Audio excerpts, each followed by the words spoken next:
तो बच्चों कैसे हैं आप सब? बहुत-बहुत स्वागत है आपका आज की इस वीडियो में। आज का ये वीडियो क्लास 10th के बच्चों के लिए बहुत ज़्यादा ख़ास होने वाला है क्योंकि इस वीडियो में हम लोग देखने वाले हैं क्लास 10th का जो आपका होम साइंस सब्जेक्ट है, हिंदी में जिसको आप गृह विज्ञान विषय भी बोलते हैं, इसका एक इम्पॉर्टेंट सैंपल क्वेश्चन पेपर इस वीडियो में हम लोग देखने वाले हैं। और ये सैंपल पेपर आपको बहुत ज़्यादा मदद करेगा जो आपका 4 मार्च, जी हाँ बच्चों, 4 मार्च 2024 को जो आपका होम साइंस सब्जेक्ट का बोर्ड एग्ज़ाम होने वाला है क्लास 10th का, इसके अंदर, क्योंकि जो भी क्वेश्चंस हम लोग डिस्कस करेंगे इस सैंपल पेपर के अंदर, ये बहुत ज़्यादा इंपॉर्टेंट है बच्चों। तो पूरा वीडियो को ज़रूर देखिएगा और अगर आप चाहते हैं कि इसी प्रकार की वीडियोस हम आपके लिए लेकर के आते रहें, तो इस वीडियो को ज़्यादा से ज़्यादा लाइक कीजिएगा। जितना ज़्यादा वीडियो को आप लाइक करते हो उतना ज़्यादा हमारा मोटिवेशन बढ़ता है और वीडियोज़ को बनाने के लिए। चैनल पर अगर आप नए आ गए हैं, learning king 10th YouTube channel को आपने सब्सक्राइब नहीं किया है, तो सब्सक्राइब कर लीजिए। इसी तरह की वीडियोस हम आपके लिए लेकर के आते रहते हैं। जैसे ही आप चैनल को सब्सक्राइब करेंगे, बगल में आपको बेल का, घंटी या घंटा कुछ भी कह सकते हैं, उसका आइकन देखने को मिलेगा।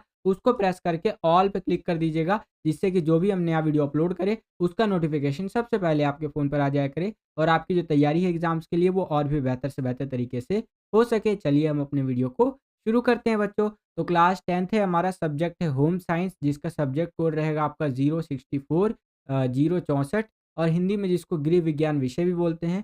कल जो आपका होम साइंस का पेपर होगा, यानी कि 4 मार्च 2024 को जो आपका पेपर होगा होम साइंस का, वो 3 घंटे का होगा। अधिकतम अंक जो रहने वाले हैं, मैक्सिमम मार्क्स रहने वाले हैं, वो 70 रहने वाले हैं। 70 नंबर का आपका पेपर होगा बच्चों। बात करें अगर आपसे आपके बोर्ड के पेपर की, तो जो आपका बोर्ड एग्ज़ाम का पेपर आता है वो कुछ इस तरह का आता है। यहाँ पर आपको एक यूनिक सीरीज़ नंबर देखने को मिलेगा। मैंने यहाँ पर एग्ज़ाम्पल के लिए लिख रखा है। सेट नंबर यहाँ पर आपको देखने को मिलेगा, कोड नंबर यहाँ पर रहेगा, यूनिक रहेगा सब कुछ, ठीक है? ये सैंपल पेपर है तो एग्ज़ाम्पल के लिए सारी चीज़ें यहाँ पर दिखाई गई है। इसके नीचे चले तो यहाँ पर आपको सामान्य निर्देश देखने को मिलेगा। वीडियो पॉज़ करके पूरा का पूरा आप रीड कर सकते हैं, बहुत ज़्यादा इम्पोर्टेंट है बच्चों ये, ठीक है? हिंदी और इंग्लिश दोनों मीडियम में मैंने यहाँ पर लिख दिया है। चलिए, तो ये कुछ इम्पोर्टेंट बातें रही जो कल आपका पेपर होने वाला है उससे संबंधित। हम लोग चलते हैं सीधा क्वेश्चंस की तरफ, देखते हैं कैसे क्वेश्चंस हमसे पूछे जा रहे हैं और कैसे हम उनका आंसर लिख सकते हैं। तो चलिए वीडियो को शुरू करते हैं बच्चों। पहला क्वेश्चन देखिए बच्चों, यहाँ पर क्या पूछा है हमसे कि भोजन में परस्पर संदूषण का संभावित कारण क्या हो सकता है? ठीक है? सेम यही क्वेश्चन इंग्लिश मीडियम में इस तरह से रहेगा कि what could be the possible reason of cross contamination in food? तो इसका करेक्ट आंसर हो जाएगा ऑप्शन नंबर ए, यानी कि शाकाहारी और मांसाहारी भोजन दोनों ही के लिए एक ही चॉपिंग बोर्ड का जब हम इस्तेमाल करते हैं, तो भोजन के अंदर परस्पर संदूषण की संभावना बनी रहती है, ठीक है? और इंग्लिश मीडियम में यहाँ पर आप देख सकते हैं ऑप्शन नंबर जो आपका ए है, ये करेक्ट आंसर हो जाएगा बच्चों। आगे चलते हैं, अगला क्वेश्चन देखिए कि ऑफिस में काम करते समय ऊर्जा बचाने का सबसे अच्छा तरीका क्या है? तो ऑफिस में अगर आप काम कर रहे हैं और अपनी एनर्जी आप बचाना चाहते हैं, तो मुद्रा में सुधार करें, ये आपका करेक्ट आंसर हो जाएगा बच्चों। सेम यही क्वेश्चन इंग्लिश मीडियम में इस तरह से रहेगा, यहाँ पर आप देख सकते हैं कि which is the best way to save energy while working in the office? तो इम्प्रूव पोस्चर, ये आपका करेक्ट आंसर हो जाएगा बच्चों कि भैया अगर ऑफिस में आप बैठे हुए हैं, तो अच्छे से पोजीशन में बैठिए, ये नहीं कि भैया एकदम फैल के बैठे हुए हैं। इससे क्या होता है, आपका एनर्जी डाउन ही होता है, ठीक है? और एनर्जी आपका बचता नहीं है। तो अगर आपको अपनी एनर्जी बचानी है, तो आपको अपने पोस्चर के अंदर सुधार करना पड़ेगा बच्चों, ठीक है? तीसरा क्वेश्चन देखिए बच्चों, यहाँ पर क्या है कि समय प्रबंधन से आप क्या समझते हैं? यानी टाइम मैनेजमेंट की बात कर रहा है। इंग्लिश मीडियम में यहाँ पर आप देख सकते हैं कि what do you mean by time management? तो इसका आंसर हो जाएगा कि विशिष्ट गतिविधियों पर खर्च होने वाले समय को नियंत्रित करने का सचेत प्रयास आपका टाइम मैनेजमेंट कहलाता है। यानी इंग्लिश मीडियम में इस तरह से रहेगा कि consequences of effort of controlling the time spent on specific activities, ठीक है? तो ये जो है आपका बी वाला ऑप्शन करेक्ट आंसर हो जाएगा। नेक्स्ट क्वेश्चन देखिए, दाग हटाने वाले अभिकर्मक सहित गलत जोड़ी का पहचान कीजिए या चयन कीजिए। तो जंग, ग्रीस, अवशोषक, ये आपका करेक्ट आंसर हो जाएगा। सेम यही क्वेश्चन इंग्लिश मीडियम में इस तरह से रहेगा, यहाँ पर आप देख सकते हैं और ऑप्शन नंबर जो डी है ये आपका करेक्ट आंसर हो जाएगा बच्चों। आगे चलते हैं, पांचवा क्वेश्चन देखिए कि श्री रमेश नए घर में स्थानांतरित हो गए हैं। वह स्टील की अलमारी को कोने की ओर धकेल रहा था। उसे कौन-सा सही आसन अपनाना चाहिए ताकि उसे शारीरिक परेशानी महसूस ना हो? ठीक है? तो उसे झुके और घुटनों को मोड़े और पीठ को सीधा रखे, ये वाला पोस्चर उसे अपनाना चाहिए। सेम यही क्वेश्चन आपका इंग्लिश मीडियम में इस तरह से रहेगा और ऑप्शन नंबर जो आपका ए है, ये करेक्ट आंसर हो जाएगा बच्चों। आगे चलते हैं। छठा क्वेश्चन देखिए कि रिक्शा चालक के लिए 2 प्रोटीन युक्त भोजन चुनें। जो रिक्शा चलाते हैं उनके लिए प्रोटीन से भरा हुआ भोजन आपको चुनना है। तो मूँगफली और सोयाबीन यहाँ पर आपका करेक्ट आंसर हो जाएगा। सेम यही क्वेश्चन इंग्लिश मीडियम में इस तरह से रहेगा कि choose 2 protein rich foods for rickshaw pullers, ठीक है? तो आपका यहाँ पर peanuts and soybean correct answer हो जाएगा बच्चों। आगे चलते हैं, इसी क्वेश्चन में आपको एक अथवा एक चॉइस देखने को मिलेगा। निम्नलिखित में से कौन-सी गतिविधि रसोई में ईंधन बचाने में मदद करती है? तो सामंजस्य स्थापित करना ये आपका रसोई के अंदर ईंधन बचाने में मदद करती है बच्चों। सेम यही क्वेश्चन इंग्लिश मीडियम में इस तरह से रहेगा कि which of the following activities help to save fuel in the kitchen? तो आपका यहाँ पर ऑप्शन नंबर जो फर्स्ट है ये आपका करेक्ट आंसर हो जाएगा। आगे चलते हैं। अगला क्वेश्चन देखिए, निम्नलिखित गतिविधियों को टेबल सेटिंग और रात्रि भोज की व्यवस्था के उचित क्रम में व्यवस्थित कीजिए। तो यहाँ पर पहले आ जाएगा आपका टेबल मैट बिछाना, फिर आएगा आपका यहाँ पर क्रॉकरी और कटलरी एकत्रित करना, फिर आएगा आपका क्रॉकरी और कटलरी ले जाने के लिए ट्रे का उपयोग करना, और फिर आएगा आपका मेज पर क्रॉकरी रखना, ठीक है? तो इस हिसाब से आप यहाँ पर करेक्ट आंसर लिख सकते हैं, और ऑप्शन नंबर जो बी है ये आपका करेक्ट आंसर हो जाएगा। सेम यही क्वेश्चन इंग्लिश मीडियम में इस तरह से रहेगा, और बी वाला ऑप्शन आपका करेक्ट आंसर हो जाएगा बच्चों। आगे चलते हैं। 8वां क्वेश्चन देखिए, यहाँ पर आपको मिलान करना है, तो मिलान कर देते हैं भैया। पहला है आपका ग्रीस, तो ग्रीस का हो जाएगा यहाँ पर तेल। दूसरा है आपका यहाँ पर खनिज द्वितीय, तो इसका हो जाएगा आपका यहाँ पर जंग। तीसरा है आपका डाई, तो डाई का हो जाएगा आपका रंगना, काम होता है इसका। और अगला है सब्जी, तो ये आई थिंक आपका कॉफ़ी हो जाएगा, ठीक है? तो इस तरह से आपका यहाँ पर सी वाला ऑप्शन करेक्ट होना चाहिए। यही क्वेश्चन इंग्लिश मीडियम में इस तरह से रहेगा, यहाँ पर आप देख सकते हैं, और ऑप्शन नंबर जो सी है ये करेक्ट आंसर हो जाएगा। आगे चलते हैं। 9वां क्वेश्चन देखिए बच्चों, यहाँ पर इस तरह से दे रखा है, और 9वें का आपका ऑप्शन नंबर सी करेक्ट हो जाएगा। यहाँ पर आप मिलान कर लीजिएगा।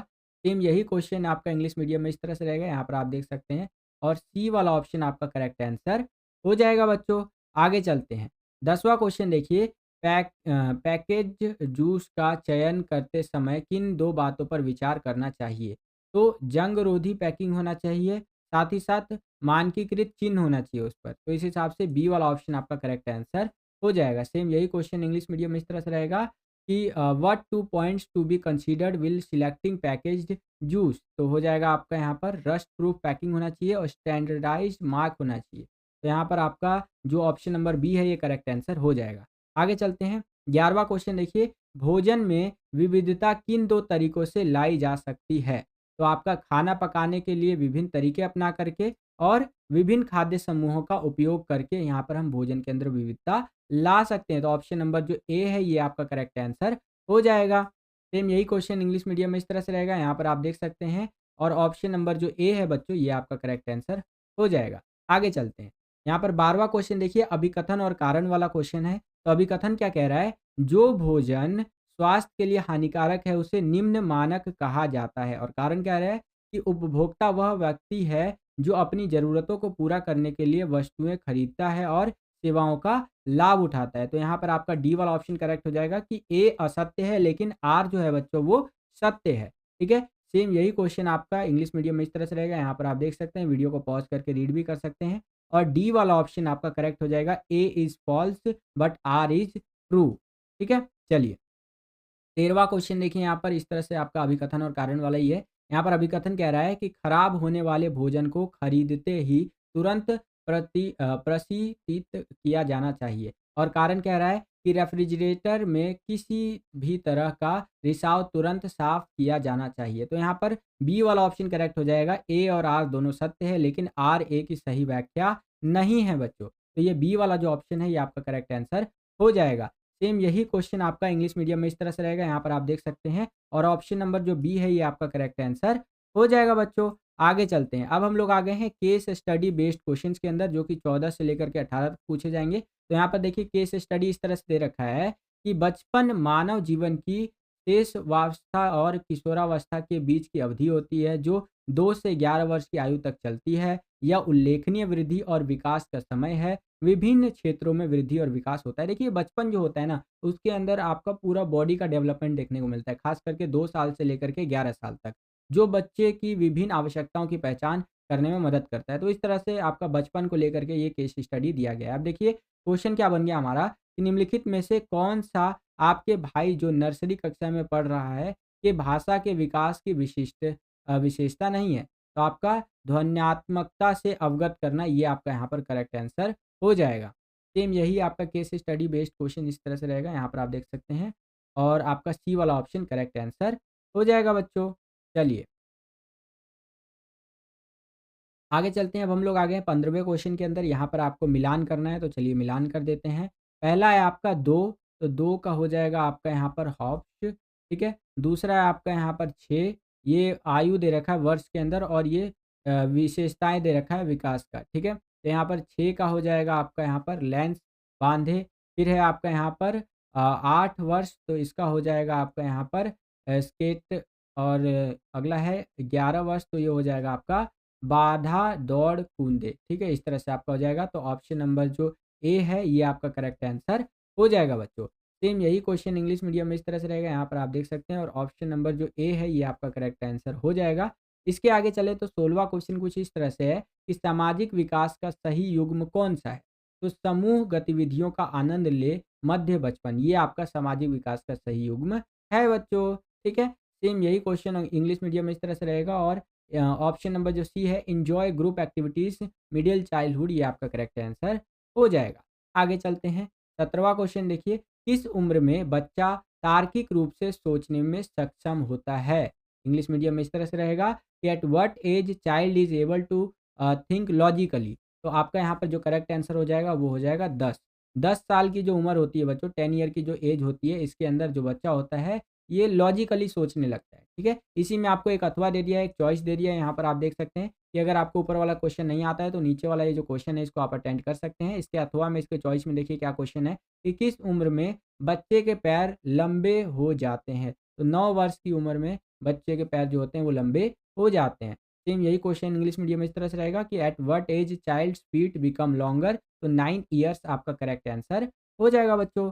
आगे चलते हैं, 18वां क्वेश्चन देखिए, 3 साल में एक बच्चे के कितने अस्थायी दाँत होते हैं और किस उम्र में उसका गिरना शुरू हो जाता है? तो 20 होते हैं और 6 साल में उसका गिरना शुरू हो जाता है दाँत, ठीक है? सेम यही क्वेश्चन इंग्लिश मीडियम में इस तरह से रहेगा और ऑप्शन नंबर जो ए है ये आपका करेक्ट आंसर हो जाएगा। इसके आगे चले तो सेक्शन बी, सी इस तरह के सेक्शंस हमें देखने को मिलेंगे, जो कि आज की इस वीडियो में करवा पाना संभव नहीं है बच्चों, क्योंकि टाइम बहुत ज़्यादा लिमिटेड है और इतने लिमिटेड टाइम में मैंने आपको इतना करवा दिया। इतना ही बच्चों मैं अपनी तरफ से करवा सकता था। यही मेरी हाईएस्ट कैपेसिटी है, क्योंकि अकेला व्यक्ति हूँ मैं, अकेला टीचर हूँ आपको पढ़ाने वाला और आपका कल ही एग्ज़ाम है और आज रात को 10 बजे मैं ये वीडियो शूट कर रहा हूँ, ठीक है?